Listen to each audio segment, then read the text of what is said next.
because one of the things I think is very alluring about social media and phones and all that is when we want to belabor things that we have to do, and we don't want to do those things. It makes procrastination like very easy, and we want to be entertained. So we like to be entertained, and that's what the craving to look at our phone and engage with the devices is all about. Like I just want to escape for a minute, be distracted, do something fun, but procrastination obviously can be both. It's not just someone being lazy. It can just be about feeling overwhelmed by the task. So breaking up the task into smaller increments. If there's something that you feel like you can't tackle, just say, I'm gonna give myself 15 to 30 minutes to try to knock out one aspect of this task, right? And then I can give myself a little brain break, right? I can surf the web for a minute, 1 minute, 5 minutes. I don't really know what that looks like for every person. That can be customized to the person, Yeah. but incentivize it, right? I had 30 minutes of focus, and then I'm gonna give myself a couple of minutes of just distraction, but I'm gonna get back into it. And over time, you can see how you can lengthen that period of time where it's not like I have to be coddled by my gadgets for every 30 minutes. I can take hours to actually do work. And then you feel a sense of fulfillment when you get tasks done on your to-do list. So Mhm. the other part of the time audit is also simultaneously writing down your to-do list in order Yeah. of importance, or things that you feel like high priority on my list that I want to tackle first. If you work better by saying, I want to do the easiest task first, get those out of the way, do that. But just notice how you're able to kind of check things off of the list. Because what we're not saying, Clifton, is that recreation, downtime, play is unimportant. But with technology and the way that we use it a lot of time, it takes up more time than it should because we're not, and then we're mad at ourselves because we're not hitting our goals, or that we're behind schedule, or we're waking up late every day and we just feeling like unfulfilled in life. Some of that could be harnessing your energy to get your work done, and then emphasize play afterwards. Well, here's what I was thinking when you were saying that. Number one is we got to be intentional about our play. Intentional about our play. We have to Yeah. be intentional about our downtime because um, one of the things that I'm doing is I'm riding my Peloton every day. So Okay. I want to do that for the next What do you for do the on next there? year. Like just I different just workouts? I just ride. Oh, Yeah, you just ride. I Okay. just Okay. ride it because I know Phelps, the swimmer, right? Yeah. One time I read an article and he said, "Yeah, I'm going to work out 365 days this year." And he said, "Because I want to do some phenomenal things. If you want to do some phenomenal things, if you want to accomplish some phenomenal goals, you got to do some phenomenal things." Hmm. And so I thought 30 minutes, like there's 30 minutes in my day that I'm just wasting. So why not just be intentional about it? Hmm. And I say that because when people think they want to do something that's like not thinking, they want to watch TV or do something or look on their phone, but yet they don't have time to do self-care. They don't have time to meditate. They don't have time to journal. They don't have time to work out. It's like now I'm thinking they can be a little bit more intentional because how is watching a TV show Mm.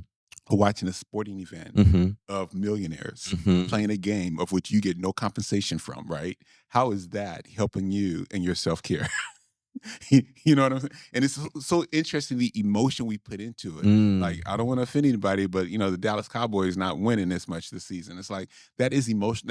That's a mental health strain, right? You're right. You're And exactly but right. how important is that compared to your family or the Correct. other things that are Woo. important to you, like your health? And so I don't know, just Man, something. no, I don't have anything to add to that except you're right. Yeah, Yeah, like that. I think that's exactly right, which brings me to the next part. That's a perfect segue. So we're looking at how we spend our time. Now, what is it when we look at what we're spending our time on, the amount of time we're doing every day? What is it that we're looking at? Like when we're on the phone, we're looking at television, we're on the laptop. How much of that is devoted to work? How much of that is devoted to entertainment? And then when we look at our entertainment, or what we call news as well, um, I think it's important for people to kind of do a detox of things they follow. If they're following a lot of stuff that triggers them and really gets them stressed out, for me, I say unfollow it, or really have a really concentrated amount of time that you spend to that, and then let the rest of your time be for other things. All mhm, right. So if you're a person that just loves the news and you wake up to alerts about the stock market, and you wake up to what's happening in Gaza, and you wake up to what's happening on the political scene in the US, and then you have this going on, that is stressful.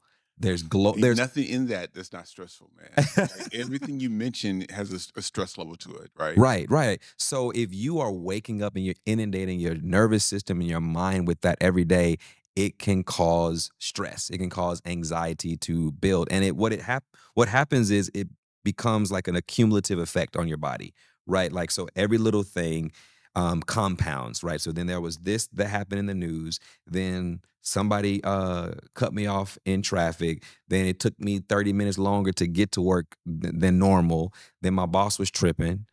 You see what I'm saying? Like Right, all these right. things compound and compound.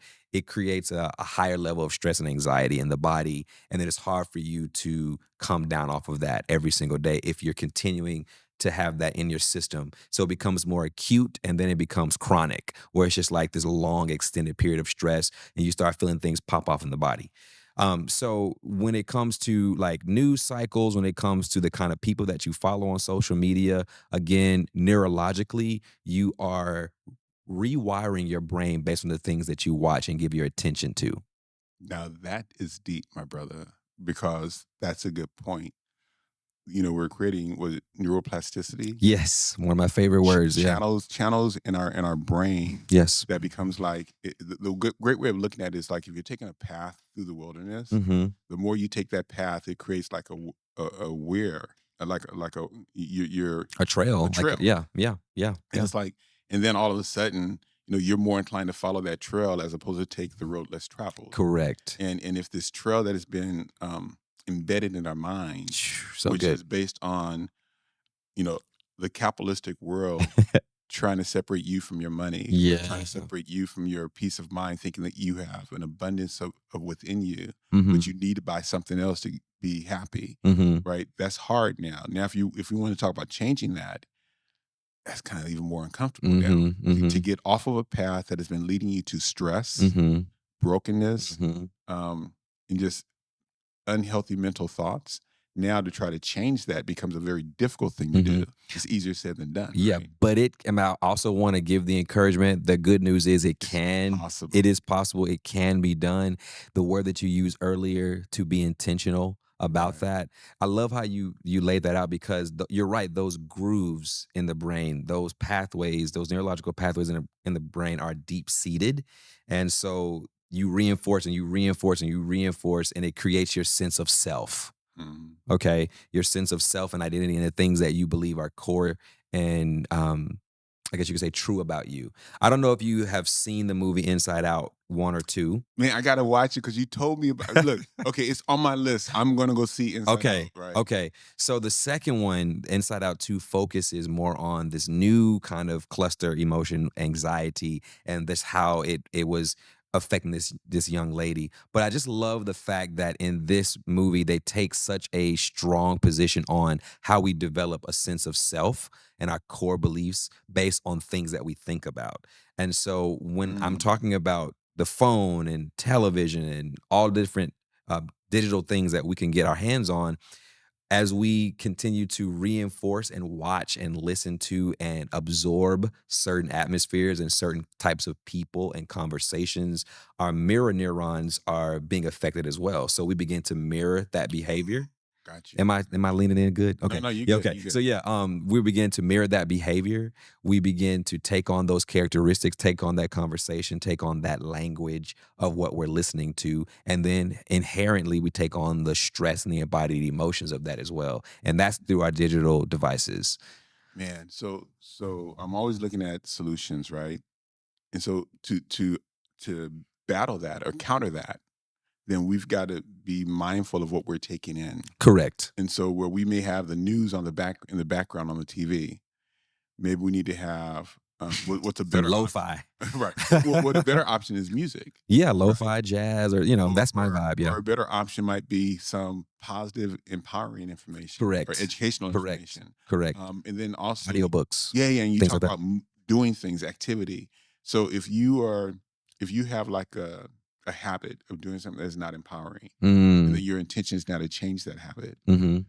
changing that habit and doing something new, and then let's say reverting back to the old behavior, is not a bad thing. You just got to realize that if you're mindful, Correct. and Love then it. do the new behavior. Yes. And Love it. Love if it. you're working out, that's like doing an arm curl. Correct. Correct. It's Correct. like the more you do it, the more it's going to develop. So if you get off track Correct. to a change that you're trying to make, don't beat yourself up. Just Correct. get back. Once you notice it, get back on track. I love what you just shared Right. because in addiction counseling, Mhm. which what we're talking about can be a part of like an umbrella of Addiction, addiction, of right, behavioral right. patterns. But I tell clients all the time that sometimes relapse is a part of the prevention process. So if you are making a relapse prevention plan to say, I don't want to go around this cycle again, but then, as you just said, sometimes I may get off. It's just a matter of acknowledging it, not feeling some level of guilt and shame, but just getting back on the new course. Mhm. Because as the new course is reinforced and you continue to um, give more attention to that, it becomes more of a habit for you, and it's easier to do it the more that you continue in that lane.